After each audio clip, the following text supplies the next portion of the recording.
Assalamualaikum warahmatullahi wabarakatuh. Alhamdulillah rabbil alamin.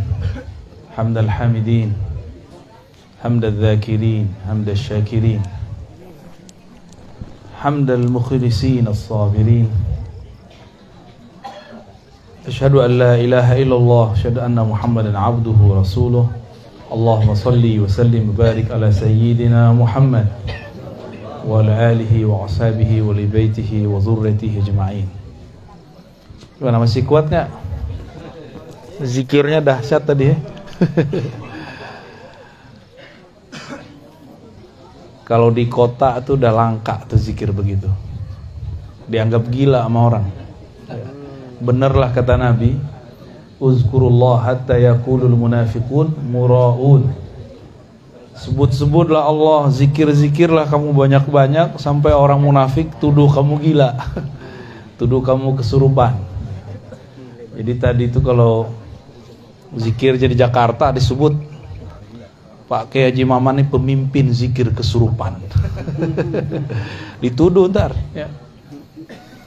Apalagi kalau pakai zikir yang aslinya, itu ada zikir berdirinya tuh.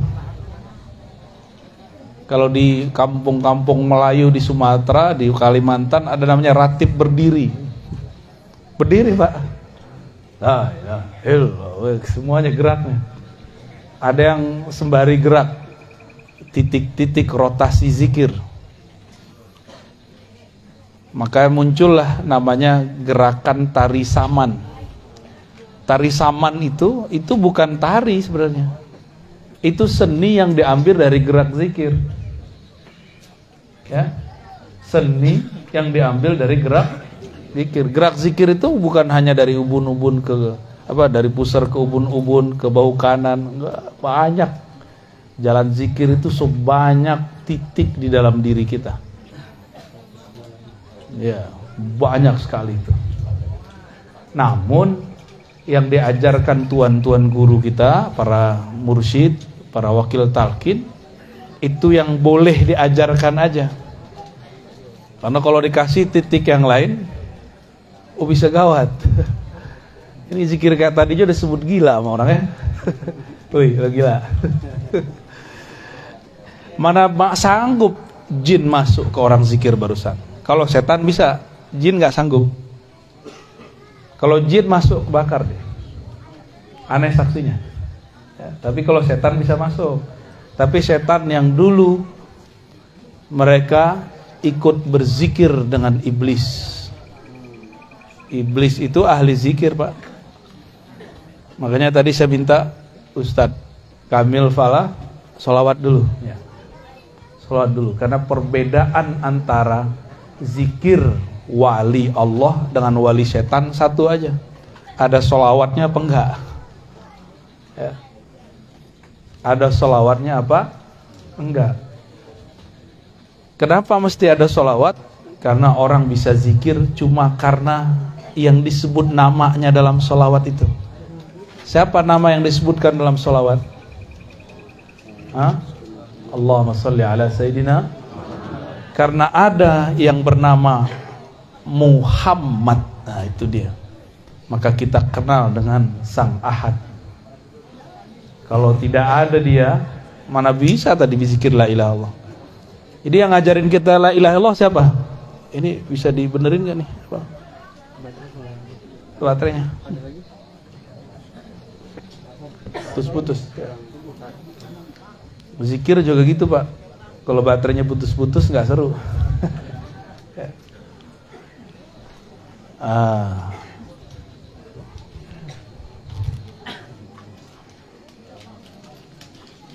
Ganti.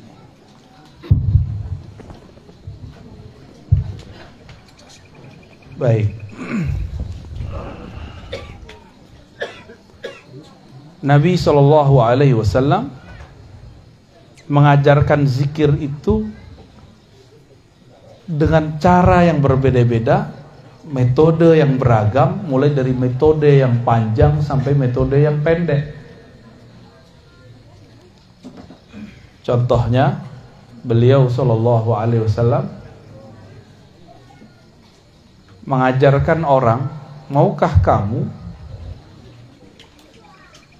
mengamalkan sesuatu yang jika engkau amalkan maka tudrikuna man sabaqakum, kamu akan mencapai makom orang-orang terdahulu kamu. Ternyata zikirnya biasa aja. Subhanallah 33, Alhamdulillah 33, Allahu Akbar 33, tambah la ilaha illallah. Sederhana ya, sederhana. Tapi di belakang ada kalimat penutupnya Nabi SAW. Siapa yang mengamalkan zikir ini, dia akan menjadi orang terbaik di hari kiamat, kecuali ada yang datang dengan zikir yang sama atau yang lebih baik daripada dia. Makanya zikir 33 itu cuma contoh. Ada kawan saya baru hijrah Pak, baru tobat, tapi ikut kelompok ekstrim. Saya kerjain dia, saya tanya, di hadis zikir itu 33, kalau aneh zikir 32 gimana? Oh bid'ah itu. Kalau aneh zikir 34, 35, ada contoh di masa Rasul. Dia terjebak dengan angka. Terjebak dengan angka. Angka itu banyak. Yang disebut banyak itu kan as-salasah fa aksar, 3 lebih. Ya. Benar enggak? Kalau 33, 34, 35 itu kan masuk lebih. Jadi ulama-ulama yang saklek itu mereka lupa dengan esensi zikir. Ya ayyuhallazina amanu dzkurullaha dzikran katsira. Wahai orang beriman, zikirlah sebanyak-banyaknya. Namun karena kita ini otak suka ngitung, mesti dikasih batas. Maka oleh Pak Haji Maman dikasihlah zikir 5.000, ya enggak? 11.000, 70.000, tahlil, khatam tahlil 70.000, zikir ataqah. Masih itu pakai? Masih ada nih kawan-kawan ngamalin tuh. Ya alhamdulillah. Nah, itu yang punya ilmu-ilmu jelek dulu rontok tuh pakai itu tuh. Rontokin aja, jadi nggak usah dimandi-mandiin, zikirin aja tuh. 70.000 la ilaha illallah. Nggak usah belajar aneh-aneh Pak, zikir aja 70.000 kali 7. Nggak perlu, mau ilmu debus antum nggak perlu deh. Ilmu sihir nggak perlu dah, ilmu pelet nggak perlu. Cuma kan yakin kurang. Kalau kiai-kiai tarekat itu mereka nggak sibuk dengan ilmu kanuragan, ilmu kesaktian. Mereka sibuk dengan yang maha sakti. Makanya orang-orang tarekat nggak mempertunjukkan kesaktian. Nggak ada namanya pertunjukan debus dalam tarekat. Kecuali torikot debus, tapi torikot azkar nggak ada. Turunan dari torikot zikir, jadi seni, ada seni tari, ada seni debus, itu bisa. Tapi ujung dari debus, apa ujung dari debus? Bismillahirrahmanirrahim, la yadurru ma'asmihi syai'un fil ardi wala fis sama was sami. Itu ujung debus, ujung silat situ semua. Dengan nama Allah yang siapa saja bersama namanya, cukup bersama nama, cukup. Maka tiada yang merusak, tiada yang menyakiti engkau baik di langit ataupun di bumi. Itu kalau kita ma'asmihi, belum di dalam nama, baru bersama nama. Kalau kita sudah di dalam nama gimana? Apalagi nama di dalam kita. Jadi zikir-zikir kita ini latihan memaiyahkan asma. Apa arti memaiyahkan? Membersamai nama. Karena nama dan yang punya nama tidak pernah terpisah. Nama dan yang punya nama tidak punya terpisah. Siapa yang punya nama? Allah. Dan yang punya nama itu dekatnya dengan kita, lebih dekat dari urat nadi, lebih dekat dari jantung kita sendiri, lebih dekat dari diri kita merasa dekat. Cuma kita kan gak merasa dekat. Maka zikir-zikir hentak-hentakan itu sebenarnya untuk membuka blok. Kalau bahasa orang di kota, kalau kita di pesantren nyebutnya hijab. Ya, hijab apa? Hijab kegelapan, hijab cahaya. Ternyata hijab terbagi dua. Ya, hati-hati nih. Hijab artinya penghalang kita kepada Allah. Kenapa nih beberapa orang bingung, nih zikir apa sih? Kok bentak-bentak Allah sih? Nah, itu dia kehijab akalnya. Allah kan gak budek, ngapain zikir keras-keras? Yang budak bukan Allah, ente yang budak. Orang udah zikir dari tadi, ente masih mikir aja. Ya. Budak tuh akalnya tuh. Orang udah asik nyebut nama Allah itu dia masih mikir. Telinganya pada segede itu, di sampingnya orang udah zikrullah, masih aja nanya. Ya. Itu hijab, Pak, hijab akal itu.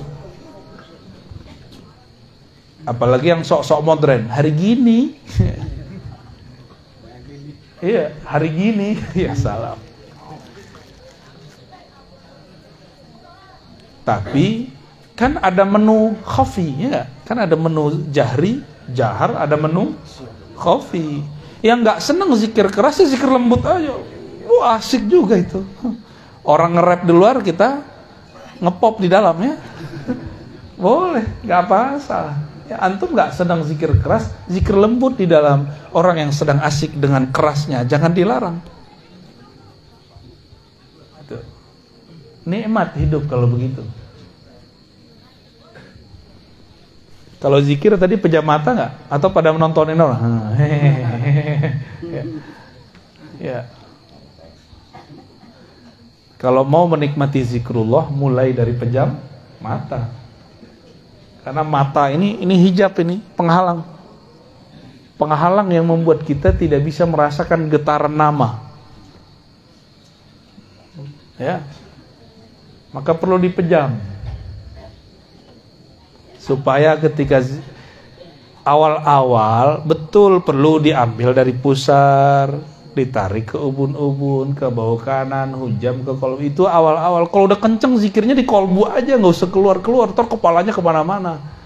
Capek tukang mijitnya. Ya. Jadi kalau sudah kenceng, coba di kolbu. Allah. Ya. Jadi nggak usah kemana-mana. Kepalanya nggak usah di situ aja. Allah. Ya.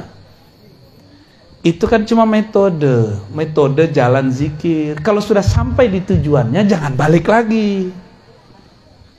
Itu namanya debat kusir. Ya, bolak-balik.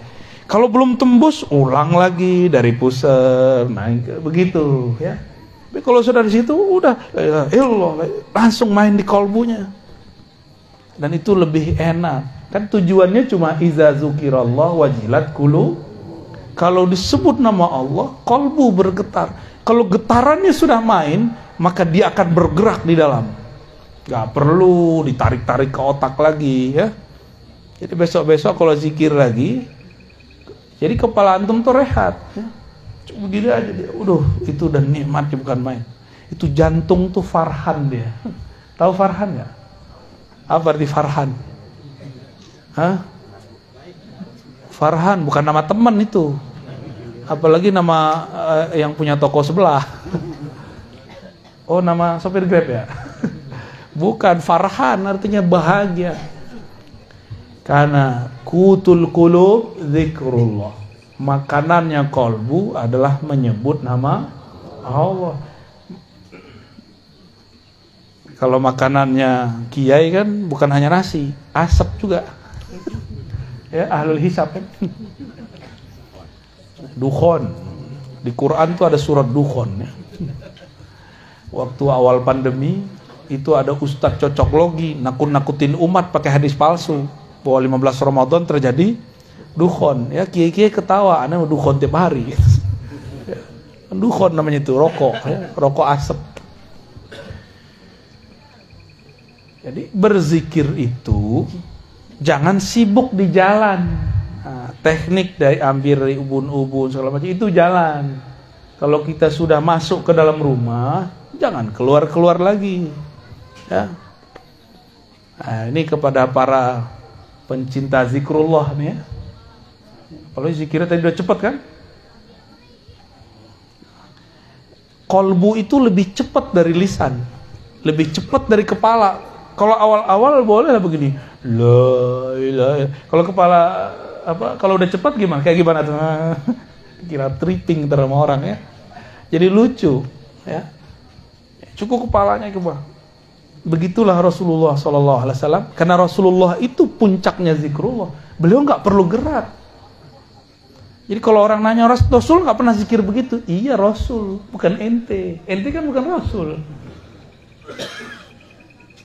Dari mana kita tahu faham ini?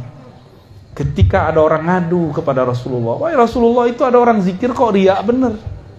Kok dia teriak-teriak? Apa kata Nabi? Uzkurullah. Berzikirlah kamu kepada Allah hatta yaqulul munafiqun muraun, sampai orang munafik tuduh kamu riya. Sampai orang-orang nuduh kamu majnun. Itu kan hadis ada semua. Dan hadisnya saling menguatkan, hasan li ghairihi. Yang mendhaifkan berarti ketahuan dia nih ya. Dia pengen mendhaifkan zikir kita, Pak. Di masa Rasulullah lebih dari kepala gerak, Pak. Ayat turun mereka pingsan. Di masa para tabi'in, Sayyidina Al-Hasan Al-Basri, sanad zikir kita kan salah satunya lewat Sayyidina Al-Hasan. Hasan Al-Basri berguru kepada Sayyidina Ali. Itu Al-Hasan Al-Basri dibacain ayat, dia masuk ke dalam satu masjid, orang lagi baca ayat surat Al-Hadid, alam ya'ni lil ladzina amanu an takhsha'a qulubuhum li dzikrillah. Kapan orang-orang beriman hatinya tunduk jika menyebut nama Allah, hatinya tunduk untuk berzikir, hatinya betah untuk berzikir? Kapan? Nah, itu ayat turun tuh yang tadi tuh nonton tuh. Atau tadi kalau nonton boleh tapi menikmati. Tapi yang mempertanyakan, wah bid'ah ini ya. Itu kasihan tuh yang begitu. Nggak dapet ya, asrornya dia nggak dapet. Menu-menu itu banyak, nggak cocok ya nggak usah dinikmati, kita pakai versi kita sendiri. Ya. Misalnya, torikot saya Syazili, di Syazili nggak ada begini. Torikot itu cuma jalan. Tujuan torikot berzikir, sekarang ente sudah zikir. Tinggalkan nama torikot kalau sudah nyebut nama Allah. Jadi kadang-kadang torikot itu jadi hijab, muter, padahal dia sudah dekat. Udah mau masuk dia jalan lagi, udah mau masuk dia jalan lagi. Oh, itu bukan torikot saya. Jangan begitu kalau sama Allah ya.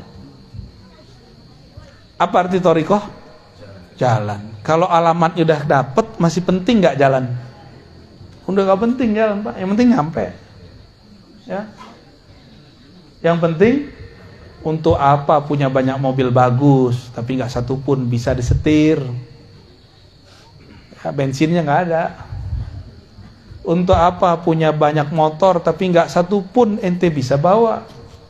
Satu kendaraan tapi sampai bisa nganter kita bolak-balik, nggak rusak-rusak, itu lebih afdol. Ya. Kan banyak juga yang datang ke saya, oh saya banyak torikot. Iya. Nah. Terus maksudnya apa banyak torikot? Ya gitu. Pengen unjuk gigi ya, untuk apa? Kalau orang banyak torikot, pencirian dia nyaman zikrullah. Bukan kemana-mana kor-kor, aku banyak zikir, aku banyak kira, aku banyak torikot, nggak perlu ngomong begitu. Ya, Bapak Ibu yang melakukan Allah, di saat orang-orang berzikir la ilaha illallah, di saat itu jika lisannya bersamaan dengan jiwanya, di satu makom nih, lisannya sama dengan jiwanya, jiwa lain dengan kolbu, jiwa itu nafs. Jiwanya bisa dikendaliin, maka jiwanya langsung menjadi mutmain. Nah, kalau masuk ke kolbu jadi radiyah mardiyah. Kalau orang zikir la ilaha illallah dengan kolbunya, dengan jiwanya, apa yang hasil pada dirinya? Itulah yang disebut di dalam hadis qudsi, la ilaha illallahu hisni. La ilaha illallah itu benteng aku, bentengnya Allah. Jadi bentengnya Allah bukan tembok tebal-tebal, tapi kalimah yang sudah masuk mendarah daging ke dalam badan, itulah benteng hakiki. Nanti kalau pandemi datang yang gede lagi, panik nggak? Kalau panik berarti bentengnya belum kuat. Kena nggak apa-apa, yang penting jangan panik. Karena serangan virus itu bukan ke badan yang bahaya. Yang bahaya itu ke pikiran. Berarti benteng rohaninya jebol. Coba tanya alumni COVID, lulusan COVID, LC, lulusan COVID. Tanya tuh, pasti waktu mengalami dia kayak pengen mati aja bawaannya. Putus asa, benar nggak? Putus asa itu adalah torekot syaitoniyah. Torekatnya setan. Isinya was-was terus. Jadi orang mati bukan karena COVID-nya, mati karena was-was. Apalagi Bapak bisa bayangin, ya, Ibu bisa bayangin, di isolasi mandiri, enggak, tapi isolasi karantina, bukan mandiri. Di karantina nggak boleh ketemu siapa-siapa. Wah, itu lebih gawat lagi. Dan dia belum pernah belajar thariqah zikir. Orang ini kasihan, sungguh kasihan. Nggak ada teman zikirnya, nggak ada temannya. Ya. Disitulah pengalaman kita, kawan-kawan kita banyak yang meninggal. Dan kawan-kawan saya pernah belajar zikir Allah dalam kolbu dan la ilaha illallah, rata-rata mereka sehat, rata-rata. Dan ketika sehat dia datang kepada kita terus bilang, terima kasih Ibu ya, terima kasih Ustaz udah ngajarkan zikir ini. Jadi teman saya ketika saya sakit. Kalau dia mati dalam zikrullah. Kalau dia hidupnya betul-betul berkesan. Cuma maklum, manusia kan pelupa. COVID yang Delta baru pergi kemarin, tapi kan kita udah lupa aja Pak. Ya, pengen kena lagi. Ya. Enggak ya? Enggak, beneran. Untung kita di negeri Katulistiwa. Virus kalau udah keluar cuma berapa lama mati Pak. Kalau di negeri kita nih. Kalau di negara subtropis dingin, itu virus seneng. Maka Allah betul-betul sayang kepada kita. Alhamdulillah. Nah, kasihan kepada mereka yang tinggal di subtropis. Tapi karena Allah maha hebat, tenang aja ya. Mereka Allah akan setting tubuhnya yang sesuai dengan kondisinya. Jadi apa yang terjadi pada diri manusia saat dia membaca la ilaha illallah? Dia sedang membangun benteng ilahiyah, al-hisn al-ilahi, benteng-benteng keilahian. Kalau udah begitu, udah dapat zikrullah, kok masih belajar zikir khadam. Kok masih doyan sama rajah-rajah, itu aneh. Udah dapat afdoluz zikri, masih cari yang tidak afdol. Itu orang blow on atau orang on? Ya, sama aja ya. Afdoluz zikri la ilaha illallah. La ilaha illallah hisni, la ilaha itu paling tinggi, disebut bentengnya Allah. Terus antum masih cari jimat. Masih cari jimat. Ya. Itu jimat masuk sini ngikut dia. Tulisan Raja Antum kan nama Allah. Itu nama Allah ngikut la ilaha illallah dia. Masuk di sini gak bekerja dia. Kan berzikir. Gak kerja dia di sini. Cobain aja. Cobain masing-masing. Gak akan bekerja. Kita ini kan ngikut kata orang nih rajah berkah. Kata orang repot. Ya. Udah dapat kerjaan, betapa bodohnya manusia, udah dapat zikir paling afdol, masih ngambil penjagaan diri yang gak afdol. Jadi kalau digabung nih dua hadis ini, afdolul zikri la ilaha illallah, zikir paling tinggi la ilaha illallah, la ilaha illallah adalah hisni, adalah bentengku. Kalau digabung gimana? Benteng terkuat itu la ilaha illallah. Cuma ya rutin. Yang rutin. Kok kerja bisa rutin? Kenapa kita mau rutin kerja Pak? Karena pengen dapat gaji kan? Bener? Kenapa nih bapak-bapak ini mau rajin kerja di sawah, di ladang, dagang, di kantor, guru? Kenapa? Karena pengen dapat hasil. Ini hasilnya udah Allah kasih duluan. Masih kurang yakin? Jangan-jangan memang kita kurang yakin kepada Allah Subhanahu wa ta'ala. Itu Nabi Sulaiman mau terbang zikirnya bismillah doang, Pak. Percaya nggak? Jadi Nabi Sulaiman cukup dengan bismillah terbang. Kita udah bui-bui baca la ilaha illallah nggak terbang-terbang ya. Emang mau terbang? Kurang keren, Pak, terbang pakai bismillah. Yang keren itu pencet-pencet aja pakai tangan. Nah, dapat tiket terbang. Bismillah.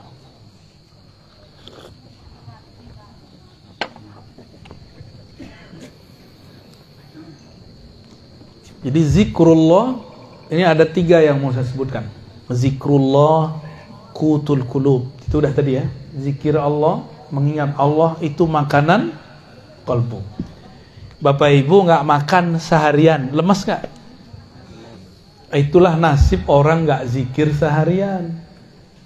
Udah dikasih talqin sama Pak Kiai Haji Maman, nggak dipakai. Mau antum kiai 1000 kali kiai nggak ngaruh. Oh, saya bisa baca kitab, nggak masalah. Nabi nggak perlu baca kitab begituan. Kitab kuning kan baru kemarin sore ada. Nabi memang baca kitab kuning?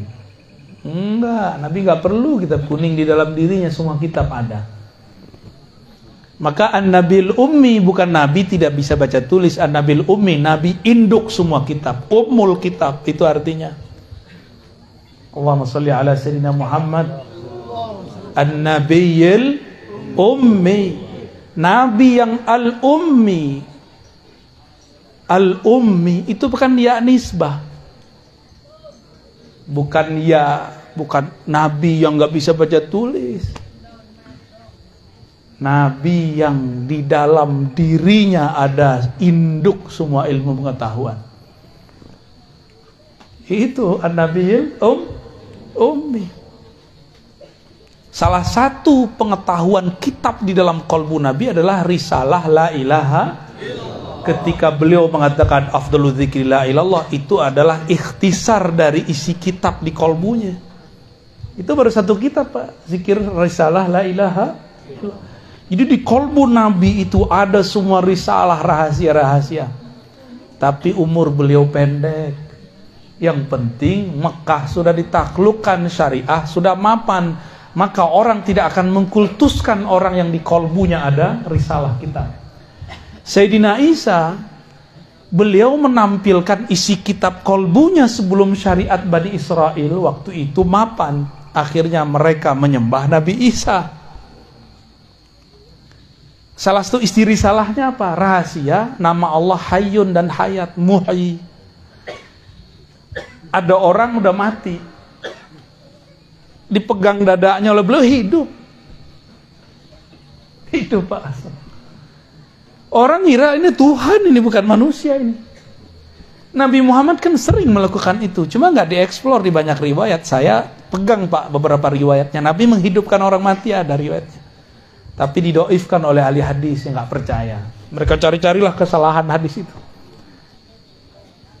Itulah rahasia kenapa syariat dimapankan di masa Rasulullah. Sedangkan rahasia-rahasia kolbu ini tidak berhenti, turun terus. Inilah makna al-ulama warasatul anbiya. Ulama mewarisi risalah-risalah kitab dari kolbu an-nabi al-ummi. Langsung, Pak. Nggak lewat Google, nggak lewat kitab kuning.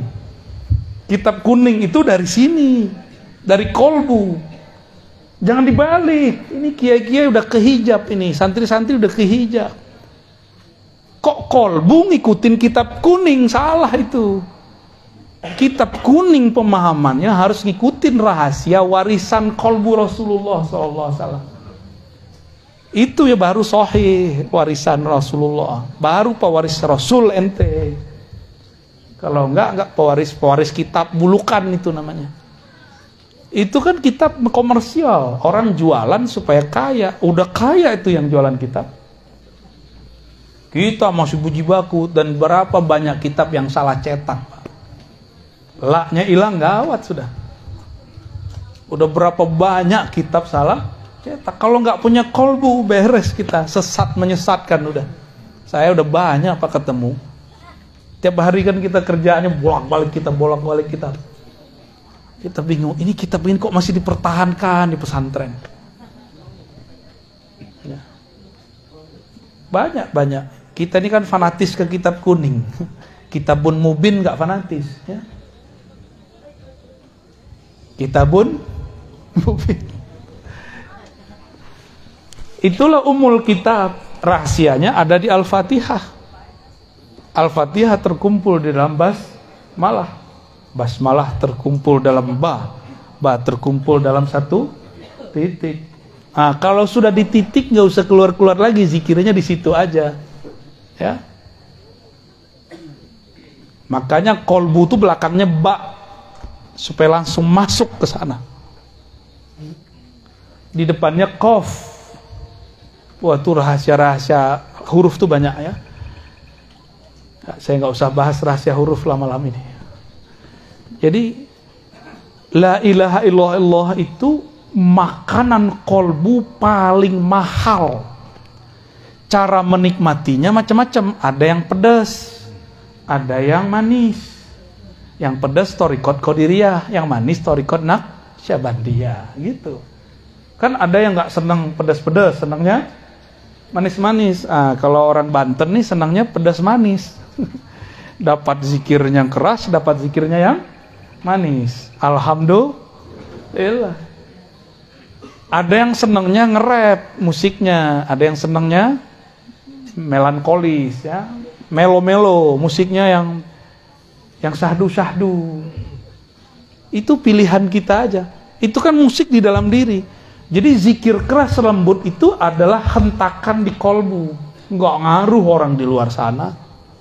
Mau di luar sana orang bentak-bentak, kalau di kolbunya lembut tetap kolbu lembut dia.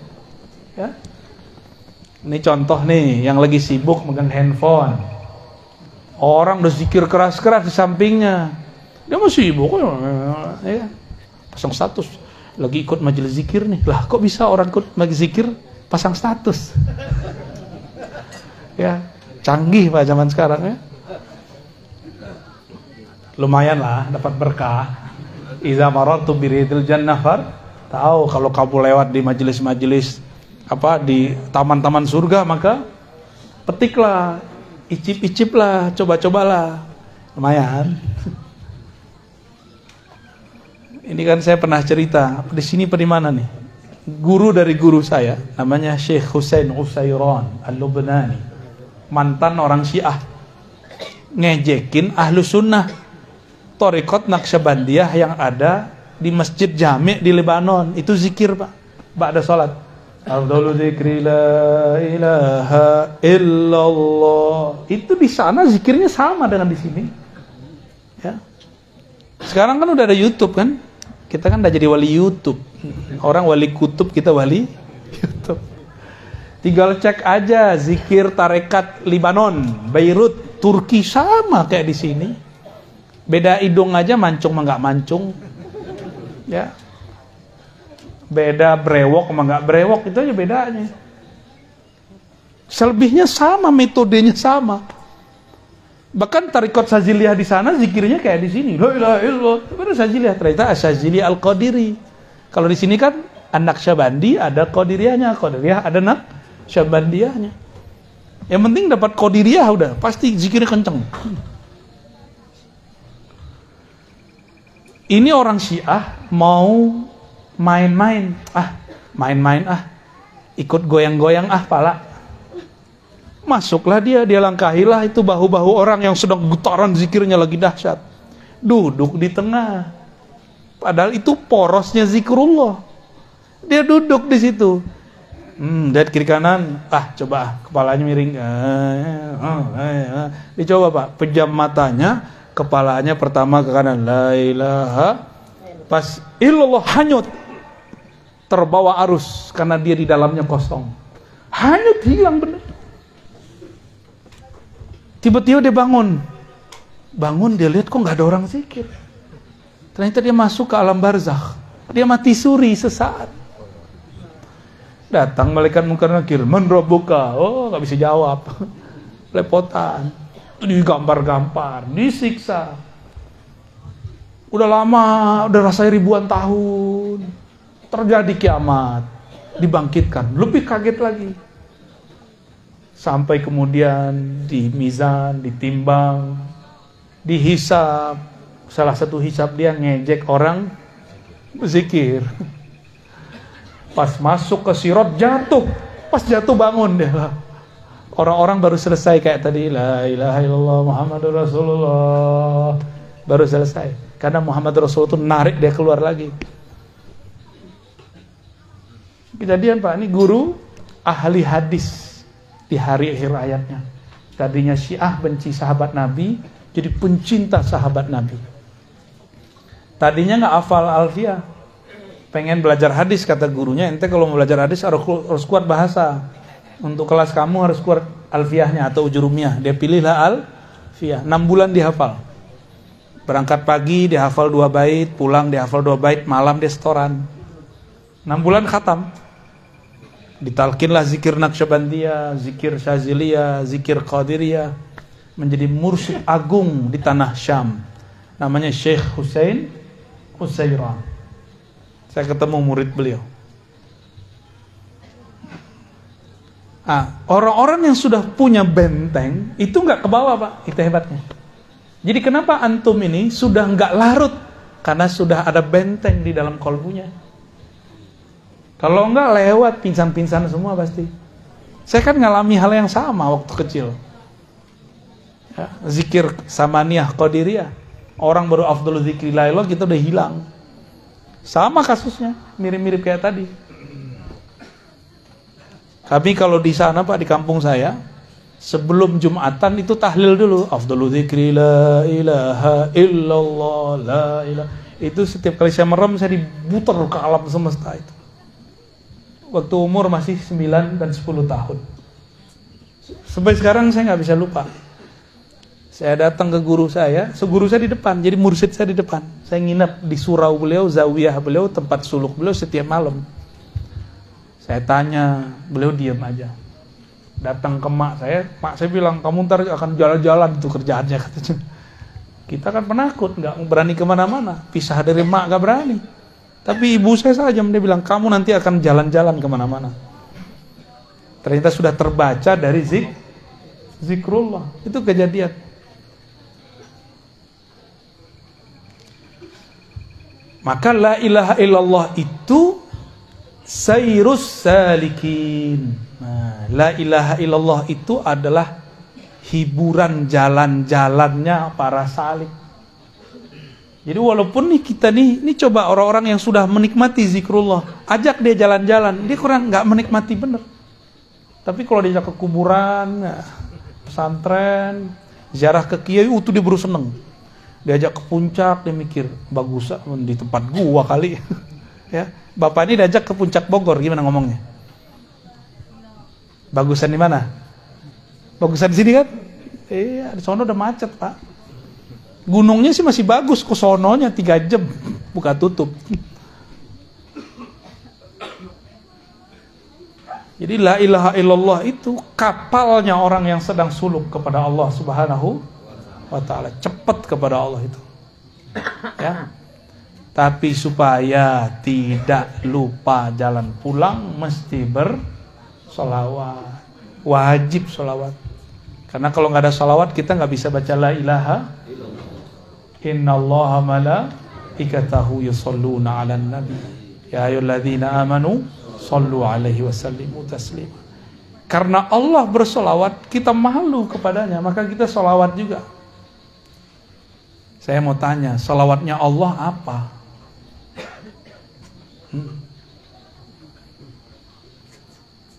Kalau malaikat kan Allahumma sholli ala Muhammad, itu malaikat. Allah solawatnya gimana? Masa Allah doa ke Allah kan? Allahumma sholli ala Muhammad. Lah gua mah Allah. Aku Allah. Lah itu gimana dia ngomongnya? Nah itu rahasia Pak ya. Yang ngikutin kajian di YouTube terpaham ya. Malam ini nggak dibuka dulu ya. Ntar ada yang protes soalnya. Nah, itu yang kedua. Yang ketiga, la ilaha illallah atau zikrullah itu adalah miftah min mafatihil jannah, kunci daripada kunci-kunci surga. Mana dalilnya? Man qala la ilaha illallah dakhalal jannah. Siapa yang baca la ilaha illallah pasti masuk surga. Dan lafaz ini nggak main-main. Dakhala itu fi'il madhi. Sebelum masuk surga dia udah masuk duluan. Kalau diterjemah, kalau versi harfiahnya gimana? Man qala la ilaha illallah, siapa yang telah berkata la ilaha illallah, maka dia telah masuk surga. Jadi kita ini kalau zikrullah sebenarnya udah di surga, tapi karena pikiran ini masih menghijab, badan ini masih menghijab, tidak terasa kalau sudah masuk ke sana. Gitu. Ya. Di surga kawin-kawin doang? Enggak. Orang bosen Pak kawin di surga. Udah bosen. Kenapa kemudian mereka nikah lagi, kawin lagi, jima lagi? Kenapa mereka begitu? Itu untuk menawar rindunya kepada yang punya nama. Nah, ini thariqat para arifin. Jadi aulia-aulia ini kenapa dulu kiai-kiai wali-wali itu banyak istrinya? Itu bukan untuk syahwat, Pak. Tapi kerinduannya kepada Allah nggak bisa diobati kecuali dengan menikah lagi. Ya. Ini bukan pembenaran lah ya, aneh nggak percaya antum bisa begitu. Inilah dasarnya. Jadi bukan karena banyak orang mati di akhir zaman 1:50 kan ada hadis kan? Rajulun, satu laki-laki itu qaimun ala khamsina imra'ah. Itu nanggung menikahi 50 perempuan satu laki-laki. Sekarang satu aja udah keok kan? Iya, mau nambah aja. Mata sih jelalatan. Ya. Urusan sarung sudah melorot. Takwa. Iya, mata kita mah sama, Pak. Mata saya, mata Bapak beda. Yang beda kan sarungnya. Ente paham gak, Cong? Belum paham katanya mau alam. Jadi kenapa di surga itu banyak kawin, Pak? Banyak pernikahan. Itu bukan karena syahwat. Jadi orang salah paham surga itu dikira tempat eksplorasi untuk menyalurkan syahwat. Itu penghinaan terhadap Allah. Ya, enggak. Tapi begitulah Allah bersiloka, bersendagurau dengan hambanya. Ada hamba-hamba yang kebawa sendaguraunya. Diceritakan di surah Waqiah, ya. Uruban atraba, inna ansha'nahunna insya'a, faja'alnahunna abkara, uruban atraba. Udah jorok aja otak mikirnya. Itu kalau diterjemahin apa, Pak? Kan lagi direvisi sama Kementerian Agama karena dianggap terjemahannya jorok. Ya biasa aja kali. Ya. Urban atroba itu, mohon maaf ya, kalau cowok atletis, kowi. Kalau cewek, hunna, kan perempuan di situ. Gambaran kita mengenai lawan jenis yang bikin birahi apa? Itu urban atroba. Ya, bayanginnya sendiri ya. Nggak boleh saya sebut, karena beda kita, beda mazhab. Ada yang senangnya item-item, ya kan? Ada yang senangnya bening-bening. Ada yang senangnya sawo mateng. Ada yang sawo separuh mateng. Dari mana saya tahu makna ini, Pak? Kita buka kitab tafsir Zamakhsyari. Itu orang Mu'tazilah, Persia, bukan orang Arab. Ketika orang Arab mengatakan al-jamal nisful bayat, putih itu separuh cantik. Kata Zamakhsyari, enggak, justru sawo mateng itulah separuh cantik. Iya. Kalau kita kan seneng tuh sama muka-muka Arab ya. Muka-muka kulit babi itu. Enggak ada pigmennya, Pak. muka-muka orang barat. Kan gak ada pigmennya tuh. Merah semua. Kalau putih tuh Cina, beda lagi. Kata temanku ini dia nakal juga nih ya. Kulit bengkoang katanya. Kayak bengkoang dikupas nih. Putih kata tetangga. Ada yang seneng begitu. Tapi orang-orang di Eropa senangnya gimana? Sawo mateng. Ya, serius. Kalau kita, jadi kita nggak usah berpikir ala mereka, kita mikir ala kita aja. Itu penafsiran, ya, beda kampung, beda selera. Tapi semua itu bukan untuk nafsu, bukan. Di sorga itu disebutkan nikmat berhubungan badan semikian rupa, bukanlah untuk badan itu sendiri, tapi untuk mengalihkan kerinduan.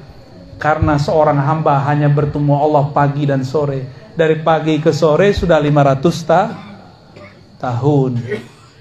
Berapa tahun? Sehari di sorga berapa? Sehari semalam di sorga berapa tahun kita? 1000. Pagi sampai sore bagi 2 aja. Jadi Allah itu menampakkan, mengangkat tabir hijab, sehingga hamba-hambanya melihat tergantung pemakrifatan dia waktu di bumi. Nanti mereka memandang Allah tuh, lalu langsung sujud ketika Allah membuka tabir. Itu yang disebut memandang, bukan nongol begini, bukan ya. Lalu Allah tutup lagi ketika waktu duha sudah datang. Jadi syuruk ke duha, kira-kira begitu di sana. Dan mereka lupa dengan semua nikmat jima, lupa nikmat khamar, lupa nikmat madu, lupa semua. Ketika Allah sumber semua kenikmatan melihatkan dirinya, memperlihatkan tajallinya, lupa semua. Lalu Allah tutup tabir, mulailah mereka rindu. Ditunggu sehari, 2 hari, 3 hari, hitungan bumi di sana belum sehari 2 hari. Dihitung sampai sore, 500 tahun. Selama itulah mereka doyan menikah. Wali-wali Allah di bumi, kalau mereka nikah banyak, itu babnya, bukan karena syahwat dia. Jadi jangan suuzon sama kiai yang banyak istri. Tapi kalau samping saya kayaknya banyak minal muwahhidin ya. Orang-orang ahli tauhid. Oh kayaknya ada tuh 1 2 tuh. Ente Masna ya. Kopiahnya kenapa disunat, Tat? Waktu pertama kita datang sini kan kopiah langsung ke aras. Masya Allah. Gitu-gitu 2. Antum berapa? Jomblo, bagi-bagi lah, tuh jomblo tuh sampai antum tuh. Ya, hijabnya fa'in khiftum, nah khiftum hijabnya. Bukan la ta'dilu, belum nyoba udah bilang la ta'dilu ya. Belum nyoba udah bilang nggak adil ya. Nah, kalau ustadz itu dia hijab khaufnya hilang dia. La khaufun alaihim walahum yahzanun. Maaf tadi ya. Ini rahasia kenapa para aulia itu dulu mereka ada yang menempuh jalan seperti itu. Ya. Mau tahu zuriatnya Nabi Sayyidina Al-Husain, istrinya berapa tahu enggak? 80 di satu riwayat. Itu bukan pembenaran, Tat. Besok antum 80. Aneh yang disalahin, Tat. Sayyidina Al-Husain 80 istrinya. Beliau ternyata Al-Qutub, Al-Ghaus di zamannya, wali paling mabuk di zamannya. Dia, dan itu bisa dibunuh. Jadi di zaman itu berkata Ibnu Abbas, seandainya aku buka 1 ayat saja rahasianya, kalian akan bunuh aku. Laqataltumuni. Tapi zaman ini makrifat setan sudah dibuka. Masa kita nggak buka makrifat ilahiyah? Kalau nggak kalah kita, Mbak. Jadi jangan kolot lagi. Berani buka-buka asrar di YouTube. Lah kan di YouTube buka-buka sendiri, kan bukan saya yang buka. Daripada thariqahnya thariqah syaitaniyah, mending kita buka juga yang thariqah ilahiyahnya, thariqah Nabi Muhammad sallallahu alaihi wasallam. Metodologi kewahyuan, kok wahyu bisa terjadi? Apa beda ummi versi ahli riwayat dan ummi versi ahli hakikat? Itu tadi tuh versi ahli hakikat tuh. Di kolbu Nabi ada semua kitab. Maka wali-wali Allah yang asli itu pura-pura bego aja Pak dan kita. Aslinya dia alim. Dia tinggal minta kepada Allah, nyambatnya di alam sana bukan di alam sini. Kan kita punya ilmu nyambat. Tapi yang nyambatnya ilmu monyet. Begini sih. Kalau mau nyambat ilmu jangan yang rendahan. Itu namanya ulaika kal an'am. Kalau mau nyambat ilmu langit.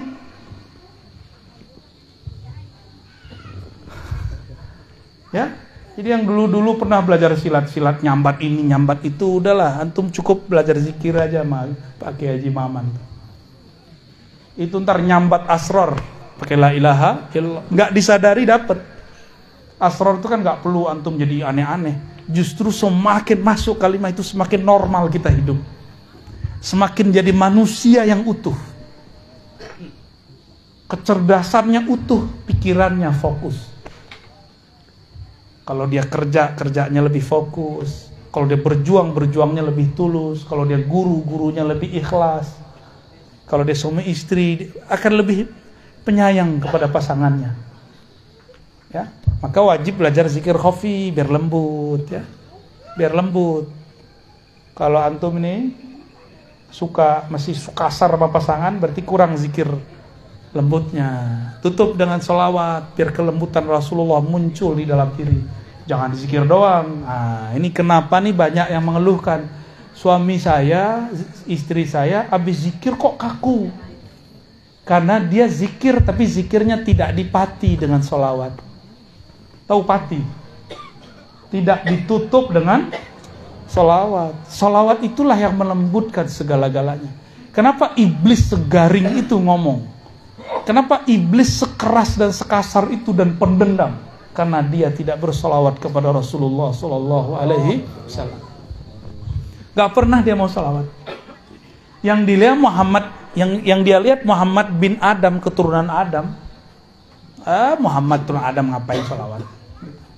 Dia nggak ngelihat Muhammad itu Ahmad itu Ruhullah, dia nggak lihat. Karena memang iblis walaupun masuk surga dia cuma mukasyafah, tapi tidak sampai musyahadah. Mukasyafah artinya apa mukasyafah? Dia melihat alam malakut, tapi tidak sampai kepada musyahadah, memandang kepada penguasa alam malakut dan jabarut. Nabi Adam, karena dia solawat, Allah izinkan dia melihat di aras itu tulisannya apa. Iblis nggak lihat itu. Ya, itulah yang jadi mahar sekarang mengalir di tubuh kita semua. Itu sebabnya kalau benar nih umat Rasulullah pasti rindu sama Rasul. Sholawat pasti bergetar ini. Bulu romanya berdiri awal-awal sholawat. Ya. Kalau benar nih air matanya bisa berlinang kalau sebut nama Rasulullah dalam sholawat. Pasti. Karena Rasulullah SAW menghikayatkan ketika Sayyidina Adam hendak ingin memeluk Sayyidatuna Hawa, ditegur oleh Allah lewat Sayyidina Jibril, dam, mahar. Man pegang aja ya. Gak boleh. Kata Sayyidina Jibril. Ya, terus maharnya apa? Tanpa diajar oleh Jibril, Nabi Adam sudah ngerti duluan. Ternyata Jibril belum melihat yang dilihat oleh Nabi Adam. Wajar Nabi Adam jadi rektor, Pak, jadi kiai di surga. Nabi Adam Allah izinkan kolbunya memandang kepada aras Allah lewat ruh murninya. Di aras dia lihat ada tulisan, dia ngeliatin nama, kok bukan namaku, tapi kok nama Muhammad, la ilaha illallah Muhammadur Rasul, kok itu di sana. Itu hadisnya ada di riwayat Imam Hakim, hadisnya sahih. Yang mendhaifkan pasti nggak senang sama ilmu ini. Hadisnya sahih itu, benar hadisnya. Maka beliau mengatakan Allahumma sholli ala Muhammad al-maktub ismuhu fi 'arsyika al-'azim. Kira-kira begitu kalau dibahasakan secara bebas. Ya Allah, kirimkan salamku, hormatku, takzimku kepada nama yang tertulis di arasmu, yaitu Muhammad. Oh, ternyata itu mahar paling tinggi di alam semesta. Tapi nanti Ustadz jangan pakai mahar itu kalau mau nikah lagi, karena istrinya nggak ngelihat itu. Kalau istrinya ngelihat itu cukup itu, datang ke kita pakai mahar sholawat aja Tad. Enak juga tuh ya. Tapi nafkah kan nggak bisa pakai sholawat. Langsung sah. Maka berkah sholawat itu halalah Sayyidina Adam menggauli Sayyidatuna Hawa. Jadilah anak kita ini buah dari sholawat itu. Ya, jadi kita ini buah dari sholawat. Jadi kalau kita zikir mana yang paling sering dibaca? Ya dua itulah. La ilaha illallah sama sholawat Muhammad Rasulullah sallallahu alaihi. Nggak boleh keluar dari dua itu dah. Sebelum Nabi Muhammad yang fisik lahir, orang-orang udah zikir sholawat nyebut nama beliau. Berarti beliau sudah ada tapi di alam yang lain. Itu yang beliau sebut, aku sudah jadi Nabi, kalian belum ada kok. Jibril aja belum ada, Nabi sudah ada. Pantas nggak Jibril jadi gurunya Nabi Muhammad? Kalau di sanad thariqat kita kan gitu, an Sayyidina Muhammad SAW, an Jibril, itu mah sanad Quran. Ya? Tapi aslinya nggak begitu. Justru Jibril lah yang mengambil dari kolbu Nabi Muhammad SAW. Tapi zahirnya ahlu riwayat menyebutkan Nabi Muhammad dari Jibril. Mungkin nggak Jibril lebih tinggi dari Nabi? Jibril nggak bisa tembus ke aras, Pak. Nabi tembus ke aras. Benar nggak? Ini kan bentar lagi bulan Mi'raj nih. Benar nggak? Nabi Muhammad diundang Allah ke atas aras tertingginya. Sedangkan malaikat Jibril nggak sanggup. Kalau dia naik kebakar dia, habis, hancur dia, nggak ada lagi jejak dari alam semesta. Nabi Muhammad bulunya nggak ada satupun yang rontok. Nggak ada satupun yang rontok.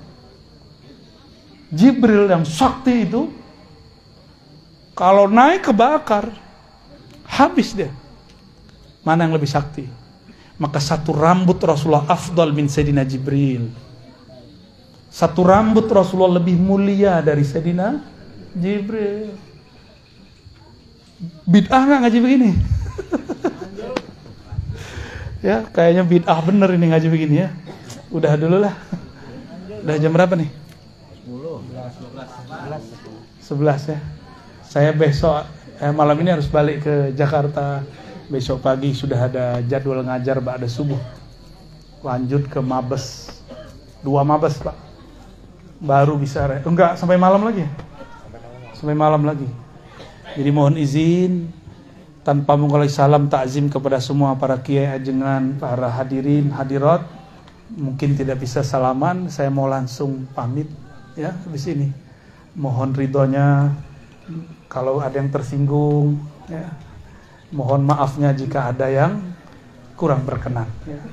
Kesimpulan kajian kita malam ini sederhana, afdalul dzikri la ilaha illallah, afdalus syukri wad du'ai alhamdulillah. Doa tertinggi, zikir aurat tertinggi adalah alhamdu. Alhamdu itu inti dari nama Nabi Muhammad. Nabi Muhammad itu dalamnya hamd. Maka orang sholawat itu sudah bersyukur. Semoga kita termasuk mereka ahli tauhid dan orang bersyukur kepada Allah Subhanahu wa ta'ala. Mohon izin Pak Kiai, mungkin cabut duluan, nggak sempat ziarah dulu ya. Kepada sahibul bait, semoga Haji Ahmad Nasai bin Zakaria Allah angkat derajatnya di alam sana dengan berkah la ilaha illallah yang dibaca tadi, meskipun tidak pantas diterima Allah, semoga berkat sholawat Allah terima juga. Semoga sahibul bait, keturunannya, muhibbinnya, pecintanya, kawan-kawannya, orang yang hadir juga diangkat ke derajat muwahhidin muqarrabin. Amin ya rabbal alamin. Ilahi anta maqsudi wa ridhaka matlubi. Wa sallallahu ala sayyidina Muhammad. Assalamualaikum warahmatullahi wabarakatuh.